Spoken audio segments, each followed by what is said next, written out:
अपने पुत्र यूसुफ को सबसे ज्यादा प्रेम करता था। उसने यूसुफ को एक विशेष चमकीले रंग का अंगरखा दिया।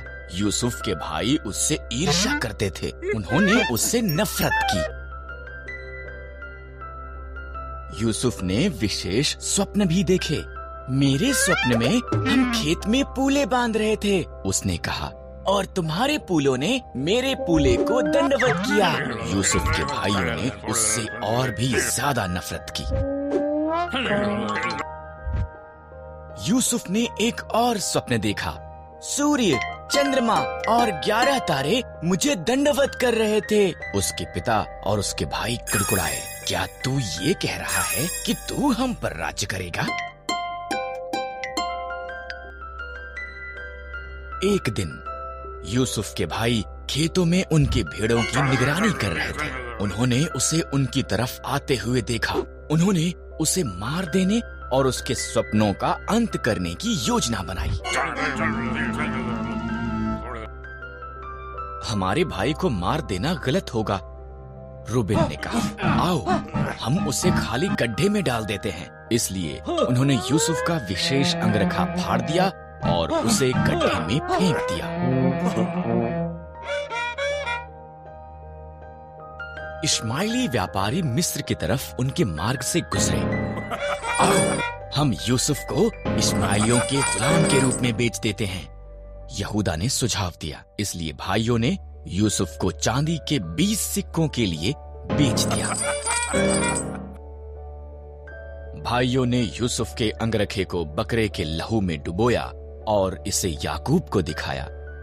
मेरा पुत्र मर गया है, वो रोया। इसी दौरान यूसुफ को मिस्र में ले जाया गया, लेकिन परमेश्वर यूसुफ के साथ था।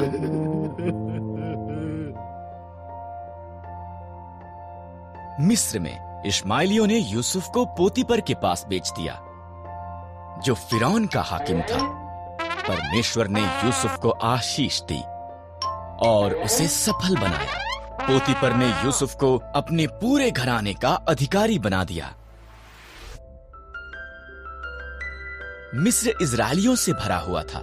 नया फिरौन डरता था कि इजरायली बेहद शक्तिशाली बन जाएंगे, इसलिए उसने उन्हें गुलाम बनाकर उनसे बेहद बुरा बर्ताव किया। फिरौन ने आदेश दिया कि सभी इजरायली लड़के मार दिए जाएं। एक स्त्री ने अपने लड़के को टोकरी में रखा और उसे नदी के किनारे छोड़ दिया। उसकी बहन उसे देखती रही। फिरौन की बेटी नदी के किनारे नहा रही थी। उसे बच्चा मिल गया और उसने उसे रखने का निर्णय लिया। उसकी बहन ने उसके पालन पोषण के लिए उसकी माता की सहायता की पेशकश की। फिरौन की बेटी ने उसका नाम मूसा रखा। मूसा बड़ा हुआ।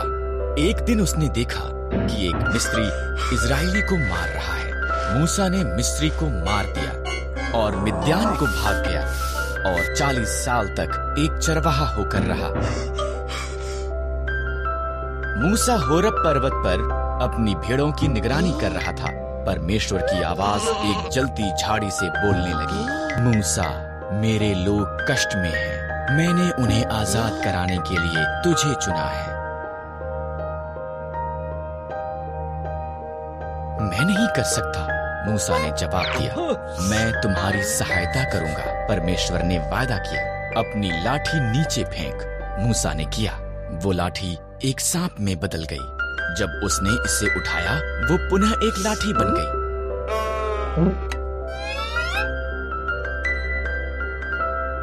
अपना हाथ ढांप ले, परमेश्वर ने कहा। मूसा ने ऐसा ही किया। उसने देखा ये रोग से भर गया था।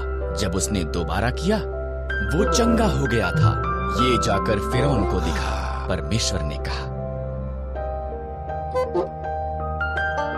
मैं एक अच्छा वक्ता नहीं हूँ, मूसा ने कहा। मैं तुझे शब्द दूंगा, परमेश्वर ने कहा। तुम्हारा भाई हारून सहायता कर सकता है। इस तरह मूसा इजरायलियों को आजाद करने के लिए फिरौन को बताने के लिए गया।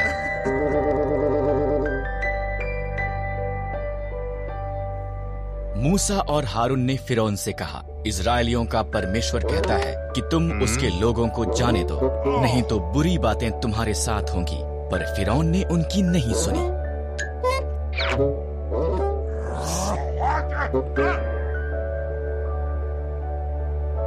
इसलिए परमेश्वर ने मिस्र में पानी को लहू में बदल दिया, कोई भी इसे पी न सका।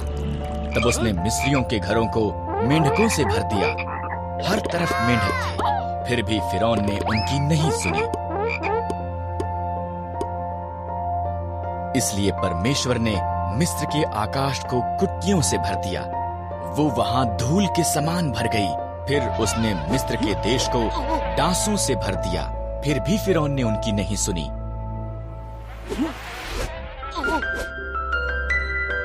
इसलिए परमेश्वर ने मिस्र के जानवरों को मार दिया, घोड़े, गधे, ऊंट, भेड़ें और बकरियां सब मर गए।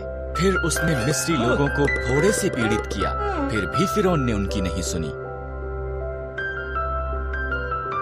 परमेश्वर ने मिस्र की फसल का नाश करने के लिए ओलों की वर्षा भेजी, उनकी जौ और सन्न की फसल नष्ट हो गई। तब उसने बचे हुए फल को खाने के लिए टिड्डियां भेजी, फिर भी फिरौन ने उनकी नहीं सुनी।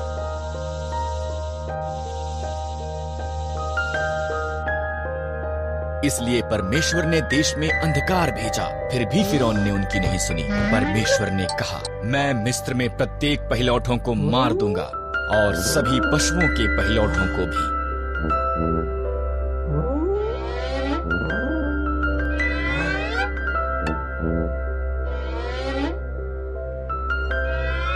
मेरे लोग एक मेमने को मारें, उसे खाएं और उसके लहू को उनके द्वार की चौखट पर लगाएं। मैं लहू को देखूंगा और उनके घरों को छोड़ दूंगा, उनके बच्चे नहीं मरेंगे।